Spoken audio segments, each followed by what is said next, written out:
한국에서 자율주행 시대가 도래했을 때 개인 택시 운전자 입장에서 미치는 영향에 대해 두 사람 A와 B의 서로 다른 의견입니다. A. 개인적으로 생각할 때 한국에 자율주행 시대가 온다고 해도 개인 택시 운전하는 입장에서는 그렇게 큰 문제가 되지 않을 것 같아. 왜냐하면 택시라는 게 단순히 사람을 태우고 목적지까지 데려다주는 역할만 하는 게 아니잖아. 손님들이랑 소통하고 길 안내해주고 때로는 짐도 들어주고. 이런 인간적인 서비스는 자율주행 차가 아무리 발전해도 대체하기 힘들다고 봐. 게다가 한국도로 사정 보면 골목길도 많고 교통 상황도 복잡한데 자율주행 기술이 과연 그렇게까지 완벽하게 대응할 수 있을까? 나는 좀 회의적이야. B. 아니, 그건 좀 낙관적인 생각 아니야? 자율주행 기술이 지금도 엄청 빠르게 발전하고 있잖아. 테슬라 같은 회사도 보면 이미 고속도로에서 사람 개입 없이 잘 돌아가고 있고 한국에서도 현대차나 스타트업들이 자율주행 테스트 엄청 하고 있잖아. 기술이 더 고도화되면 골목길이든 복잡한 도로든 다 커버할 수 있게 될 것 같은데? 그리고 솔직히 손님 입장에서 생각해봐. 인간적인 서비스 좋긴 하지만 더 싸고 빠르고 안전하다고 하면 자율주행 택시 탈 가능성이 높지 않겠어? 개인 택시 운전자들 입장에서는 분명히 타격이 있을 거라고 봐. A. 그래, 기술 발전 속도가 빠른 건 인정해. 근데 한국 현실을 생각해봐. 택시 업계가 단순히 기술로만 돌아가는 게 아니잖아. 규제도 많고 택시 기사들 목소리도 워낙 세서 한국 정부가 자율주행 택시를 바로 풀어버리긴 힘들 거야. 예를 들어 카카오 택시 같은 플랫폼도 처음 나왔을 때 엄청 반발 있었잖아. 개인 택시 기사들 생계가 걸린 문제니까 자율주행이 들어오더라도 점진적으로 도입되지 않을까? 그 사이에 우리도 적응할 시간은 충분히 있을 거라고 생각해. 그리고 손님 중에는 여전히 사람이 운전하는 택시를 선호하는 층이 있을 거야. 특히 나이 드신 분들 보면 기술에 익숙하지 않아서 오히려 불편해할 수도 있고. B. 규제나 반발 때문에 도입이 늦어질 순 있겠지. 근데 그건 시간 문제일 뿐이라고 봐. 기술적인 측면에서 요금이 싸지고 보편화되면 결국 시장 논리가 이기게 돼 있어. 손님들이 자율주행 택시가 더 저렴하고 대기 시간도 짧다고 느끼면 점점 그쪽으로 쏠릴 거야. 예를 들어 지금 배달 앱을 보면 오프라인 식당에서 직접 먹는 사람도 많지만 배달 시장이 엄청 커졌잖아. 택시도 비슷하게 갈 거라고 봐. 그리고 나이 드신 분들 이야기했는데 그분들도 결국 편리함에 익숙해지면 바뀔 거야. 자율주행 택시가 안녕하세요, 어디 가세요? 조작은 이렇게 하시면 돼요. 라면서 인사까지 하게 프로그래밍 되면 인간적인 부분도 어느 정도 커버할 수 있지 않겠어? A. 그건 좀 과장된 상상 같아. 인공지능이 사람처럼 대화하고 감정을 이해하는 수준까지 가려면 아직 멀었다고 생각해. 그리고 내가 택시 운전하면서 느낀 건 손님들이 가끔은 운전기사랑 대화하는 걸 좋아한다는 거야. 날씨 얘기, 정치 얘기, 요즘 뉴스 얘기. 이런 소소한 대화가 자율주행 차에서는 불가능하잖아. 또 한국은 택시 요금이 이미 싸서 자율주행 택시가 들어와도 가격 차이가 그렇게 크지 않을 수도 있어. 그러면 굳이 자율주행을 선택할 이유가 줄어들지. 나는 개인 택시가 여전히 경쟁력 있을 거라고 보는 거야. 그리고 좁은 골목을 자율주행 택시가 누비고 다닐 수 있을 것 같아? 천만의 말씀. B. 대화 좋아하는 손님도 있겠지. 근데 그건 소수일 뿐이야. 대부분은 그냥 빨리 안전하게 가는 걸 원해. 그리고 요금 얘기했는데 자율주행 택시는 사람 기사 안 쓰니까 인건비가 빠져서 장기적으로 보면 훨씬 싸질 거야. 기업 입장에서도 유지비만 들이면 되니까 더 적극적으로 밀어붙일 거고. 솔직히 개인 택시 기사들 입장에서는 기술이 발전할수록 설 자리가 좁아질 거라고 봐. 적응할 시간을 준다고 해도 결국 자율주행이 대세가 되면 선택지가 많지 않을 거야. 다른 일자리 찾아야 할지도 모르는 것 아닐까? A. 그건 너무 비관적인 시나리오야. 택시 기사라는 직업이 완전히 사라지진 않을 거라고 봐. 자율주행이 보급되더라도 그 자율주행 택시를 관리하게 해서 운행시키는 역할이 생길 수도 있잖아. 예를 들어 자율주행 택시 안에 매니저처럼 옆에 타고 있으면서 기술적인 문제 생기면 해결해주고 작동 방법 모르는 사람 도와주고 손님들 불편한 점도 들어주는 식으로 나는 우리가 완전히 밀려나기보다는 택시업계가 변형될 거라고 생각해. 적어도 내 세대가 일하는 동안은 버틸 수 있을 거야. B. 그럴 수도 있겠네. 근데 그게 과연 택시업계가 지금 형태 그대로 살아남을 수 있을까? 자율주행 관리 역할은 아마 대기업이나 플랫폼 회사에서 고용하는 직원 형태로 갈 가능성이 높지. 개인 택시라는 자영업 형태가 유지되긴 힘들 것 같아. 결국 시대가 바뀌면 우리도 바뀌어야 하는데 그 변화가 쉽지 않을 거라는 게 내 생각이야. 자율주행 시대가 오면 개인 택시 업계는 분명 영향받을 거고 그걸 부정할 순 없다고 봐. A. 솔직히 나 같은 개인 택시 기사 입장에서는 자율주행 시대가 온다고 해도 그렇게 걱정은 안 돼. 내가 20년 넘게 이 일을 했는데 손님들이 택시 부르는 이유가 단순히 이동수단 때문만은 아니거든.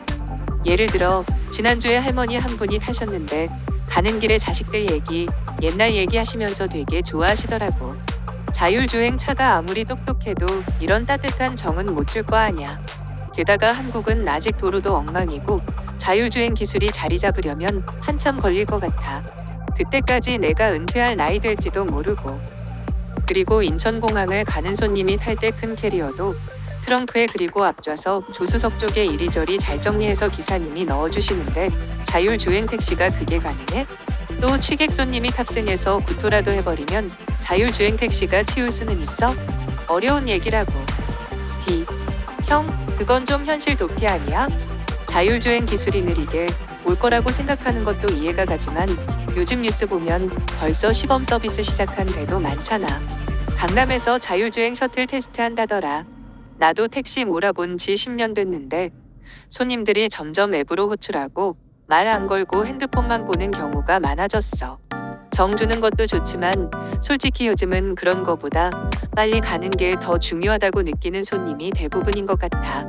자율주행 택시가 더 싸고 편하면 나 같은 개인 택시 기사는 경쟁이 안 될 거야. 요금으로 경쟁하면 어쩌려고? 물론 그때 가서는 정부가 요금을 통제하겠지만 A. 앱으로 호출하는 거야 이미 익숙해졌고 그건 우리한테도 나쁘지 않잖아. 카카오 택시나 우버 택시 덕에 손님 더 쉽게 받기도 하고 자율주행이 들어와도 그렇게 바로 시장을 장악할 거라고 보진 않아. 왜냐? 한국은 택시 기사들이 워낙 조직력이 세잖아. 옛날에 우버 들어올 때도 시위하고 막았던 거 생각해봐. 분신 자살하시는 분도 있고 정부도 우리 업계의 생계를 무시하고 자율주행 밀어붙이긴 힘들 거야. 그런 상황이 생기면 택시기사님들이 가만히 있을 것 같아? 어림없지. 그리고 손님 중에는 나처럼 말 걸고 다니는 스타일 좋아하는 사람도 꽤 있어. 자율주행 택시가 아무리 좋아도 사람 냄새 나는 서비스는 다를 거라고. B. 택시 업계의 조직력 얘기는 맞는데 그게 영원히 통할까? 자율주행은 그보다 더 큰 파도일 거야. 기업들이 돈 벌기 시작하면 정부도 규제를 풀려하고 밀어붙일 가능성이 높다고 봐. 그리고 손님들 태도 보면 나이 든 분들 빼고는 점점 사람보다 기계를 편하게 느끼는 것 같아. 예전에 내가 아저씨 손님 태웠을 때 기사님, 요즘 택시 앱이 편하긴 한데 사람 목소리 들으니까 더 좋네라고 한 적 있었는데 그런 분 점점 줄어드는 느낌이야. 자율주행이 요금이라도 낮추면 우리 입지는 진짜 좁아질 거야. A. 요금 낮추는 것도 쉽진 않을걸? 자율주행 차 만들고 유지하는데 돈 엄청 들잖아. 그리고 자율주행 택시가 사고 나면 책임은 누가 지고? 자율주행 택시 믿고 타다가 문제 생기면 손님들도 불안해할 거야. 나 같은 경우는 손님 태우고 가다 보면 실시간으로 길 바꿔달라는 요청도 많고 골목에서 사람 찾아가는 센스도 있거든. 자율주행이 그런 융통성까지 따라올 수 있을까? 나는 기술이 좋아져도 결국 사람이랑 같이 공존할 거라고 봐. 택시 기사가 아예 없어지진 않을 거야. B. 융통성 이야기는 좀 공감 가네. 근데 기술이 계속 발전하면 그 정도는 AI로 다 해결할 날이 올 거야. 지금도 내비게이션 보면 실시간 교통 상황 반영해서 최적 경로 짜주잖아. 자율주행이 데이터 더 쌓이면 사람보다 더 똑똑해질 수도 있어. 사고 책임? 그건 보험회사랑 기업이 알아서 할 문제고 손님 입장에서는 그냥 싸고 편하면 된다고 생각할걸. 나도 이 일 좋아하고 손님들이랑 얘기하는 재미로 버티는데 현실적으로 자율주행 시대 오면 개인 택시로 계속 먹고 살긴 힘들 것 같아. 다른 일 알아봐야 할지도 모르겠다는 불안감이 있어. A. 불안한 건 이해해. 나도 가끔 그런 생각 안 드는 건 아니야. 근데 내가 이 일을 오래 하면서 느낀 건 세상이 바뀌어도 사람 사는 방식은 쉽게 안 변한다는 거야. 택시 타는 손님들 보면 여전히 우리한테 의지하는 부분이 많아. 자율주행이 오더라도 그걸 보조하는 역할이라도 분명히 할 수 있지 않을까? 어떤 기사님이 그러더라. 밤 시간에 자율주행 택시 운행시키면 24시간 운행할 수도 있겠군. 가능할런지 모르겠지만 그래서 나는 적어도 당장 발등에 불 떨어진 상황은 아니라고 봐. B. 보조 역할이라. 그건 좀 희망적이네. 근데 그게 개인 택시로 남을 수 있을지는 모르겠어. 아마 대기업이 자율주행 택시 운영하면서 직원 뽑아서 할 가능성이 크지. 우리처럼 자기 차 끌고 다니는 개인 사업자는 설 자리가 점점 줄어들 거야. 나도 이 일을 좋아하긴 하는데 기술이 너무 빨리 변해서 따라가기가 버겁다는 생각이 들어. 자율주행 시대가 오면 분명 우리한테 영향이 클 거라고 봐. A. 택시 운전하면서 느끼는 건데 자율주행 시대가 온다고 해도 당장 우리한테 큰 타격은 없을 것 같아. 왜냐하면 자율주행 택시가 도입되려면 초기 비용이 엄청 많이 들잖아. 차량 가격도 비싸고 유지보수 비용도 만만치 않을 거야. 그러니까 요금이 지금 택시보다 훨씬 쌀 거라는 보장도 없고. 손님들이 굳이 비싼 자율주행 택시를 탈 이유가 있을까? 나는 우리가 아직 경쟁력 있다고 봐. 게다가 한국은 택시 문화가 워낙 뿌리 깊어서 쉽게 바뀌진 않을 거야. B. 그건 좀 너무 아니란 생각 아닌가요? 자율주행 초기 비용이 높을 순 있어도 장기적으로 보면 인건비가 안 드니까 충분히 요금을 낮출 수 있어. 지금도 배달 로봇이나 드론 배송 보면 초기엔 비쌌어도 점점 저렴해지고 있잖아. 자율주행 택시도 대기업이 대량으로 운영 시작하면 규모의 경제로 비용 확 내려갈 거야. 그러면 개인 택시 요금이랑 비교했을 때 손님들이 자율주행 쪽으로 갈 가능성이 높다고 봐. 솔직히 나도 개인 택시 몰고 다니면서 손님 태우는 거 좋아하지만 경제적으로 버틸 수 있을지 걱정이야. A. 규모의 경제 얘기는 이해 가는데 한국에서 그게 그렇게 쉽게 될까? 자율주행 차량 요금이 아무리 싸져도 도로에서 제대로 굴러가려면 기술이 완벽해야 하잖아. 근데 내가 뉴스에서 보니까 자율주행 차 사고 나는 경우도 아직 있고 특히 비 오거나 안개 낀 날에는 센서가 잘 안 된다고 하더라. 한국처럼 날씨 변화 심하고 도로도 복잡한 데서 그런 기술 믿고 손님들이 탈까? 불안해서 나는 오히려 사람이 운전하는 택시가 더 안전하다고 느낄 것 같아. 손님들도 그걸 알 거고. B. 사고 얘기 꺼냈는데 그건 자율주행이 아직 초기 단계라 그런 거지. 기술이 더 발전하면 사람보다 훨씬 안전해질 거야. 통계 보면 인간 운전자가 피곤하거나 술 먹고 운전해서 사고 내는 경우가 훨씬 많잖아. 자율주행은 적어도 그런 실수는 안 하니까. 그리고 한국 도로 복잡하다고 해도 AI가 빅데이터로 학습하면 사람보다 더 잘 대처할 수도 있어. 예를 들어 내가 손님 태우고 강남에서 막힐 때 우회로 찾느라 애먹었는데 자율주행은 실시간으로 최적 경로 뽑아낼 거 아니야. 손님 입장에서는 그게 더 편할걸? A. 안전 문제는 기술이 더 좋아지면 해결될 수도 있겠지. 근데 내가 걱정 안 하는 또 다른 이유는 우리나라 법이랑 제도가 자율주행 도입을 쉽게 안 놔줄 거라는 거야. 택시 면허제도 있고 개인 택시 기사들 생계 문제도 민감하잖아. 옛날에 타다 사태 봐도 알 수 있듯이 새로운 거 들어오면 기존 업계 반발 엄청 심해. 그러니까 자율주행 택시가 아무리 싸고 좋아도 정부가 규제 풀 때까지 시간 걸릴 거고 그 사이에 우리도 버틸 방법 찾을 수 있을 거야. 나는 적어도 향후 10년 안에는 큰 변화 없을 거라고 봐. B. 타다 때 반발 있었던 건 맞는데 그건 결국 타다가 졌잖아. 근데 자율주행은 다를 거야. 글로벌 트렌드고 대기업들이 밀어붙이면 정부도 어쩔 수 없이 따라갈 가능성이 높아. 규제가 있다 해도 점점 완화될 거고 10년이 아니라 5년 안에 시범 서비스 넘어 본격적으로 들어올 수도 있다고 봐. 솔직히 나도 손님 태우면서 느끼는 보람이 크긴 한데 자율주행이 자리 잡으면 개인 택시로 계속 버티는 게 힘들 것 같아. 요즘 젊은 손님들 보면 이미 사람보다 앱이랑 기계에 더 익숙하던데. A. 젊은 층이 기술 좋아하는 건 사실이야. 근데 택시 타는 사람들 보면 나이 드신 분들도 많고 그분들은 자율주행 차 타는 거 불안해할 거야. 예를 들어 내가 어제 손님 태웠을 때 기사님, 요즘 차들 똑똑해졌다지만 나는 사람이 운전하는 게 낫다라고 하시더라. 이런 수요는 계속 있을 거야. 그리고 자율주행이 들어와도 우리가 완전히 밀려나진 않을 거라고 봐. 택시 회사에서 자율주행 차 관리하는 역할이라도 생기면 그걸로 먹고 살 수도 있고 B. 관리 역할이 생길 수도 있겠네. 근데 그게 개인 택시로 할 수 있는 일일까? 아마 대기업이나 플랫폼이 독점할 가능성이 크지. 나는 개인 택시가 지금처럼 자유롭게 영업하면서 돈 벌 기회가 점점 줄어들 거라고 봐. 자율주행 시대가 오면 우리 업 자체가 흔들릴 거야. 기술 믿고 안 믿고를 떠나서 시장이 그렇게 흘러가면 어쩔 수 없는 거 아니겠어? 위의 두 사람의 대화는 한 사람은 자율주행 도입의 제도적 현실, 경제적 현실과 기술적 한계를 들어 낙관적인 태도를, 다른 사람은 장기적인 비용 절감과 기술 신뢰도 향상을 이유로 비관적인 입장을 보이는 가상의 미래를 전제로 한 한국의 도로 환경과 법적 제도를 논쟁에 반영하며 현실감을 더한 대화입니다. 자율주행 기술이 발전하면서 택시업계에 미치는 영향은 상당할 것으로 보입니다. 자율주행차가 상용화되면 택시업계에 몇 가지 주요 변화가 예상됩니다.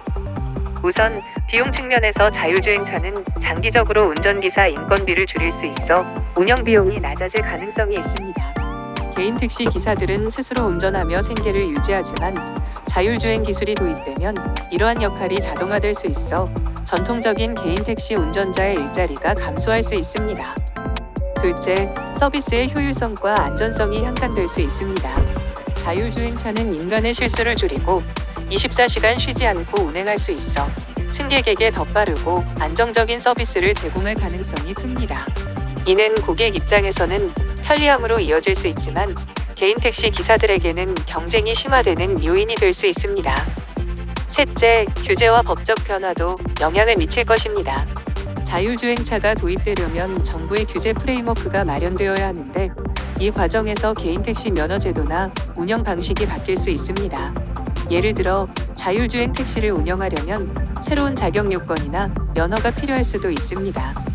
반면 개인 택시 업계가 완전히 사라지지는 않을 가능성도 있습니다. 일부 승객은 여전히 인간 기사와의 소통이나 유연한 서비스를 선호할 수 있고 자율주행 기술이 한국의 모든 지역에 즉시 보급되기는 어려울 수 있기 때문입니다. 또한 개인 택시 기사들이 자율주행차를 소유하고 관리하는 방식으로 업을 전환할 여지도 있습니다. 자율주행 시대는 택시업계의 위기와 기회를 동시에 가져올 것입니다. 기술 적응 여부와 정책 방향에 따라 그 영향의 크기와 방향이 달라질 것으로 보입니다. 넷째, 시장 경쟁의 변화입니다. 자율주행 기술이 발전하면 대기업이나 테크기업, 예를 들면 테슬라, 웨이모, 우버 등이 자율주행 택시 서비스를 대규모로 제공할 가능성이 높습니다. 이들은 자본과 기술력을 바탕으로 개인 택시보다 저렴한 요금을 제시하거나 더 나은 서비스를 제공할 수 있어서 개인 택시 기사들이 시장에서 경쟁력을 잃을 위험도 있습니다. 반대로 택시 기사들이 협동조합을 만들거나 플랫폼과 협력해 자율주행차를 활용하는 방식으로 대응할 수도 있습니다. 다섯째, 고객 경험과 수요 변화입니다. 자율주행 택시는 인간인 기사와의 상호작용이 없기 때문에 일부 승객은 이를 불편하게 느낄 수도 있습니다. 예를 들어 노인이나 장애인 등 특수한 도움을 필요로 하는 승객의 경우 기사가 제공하는 맞춤형 서비스가 더 유리할 수 있습니다. 이런 틈새 시장을 공략한다면 개인 택시가 여전히 생존할 여지가 있을 것입니다.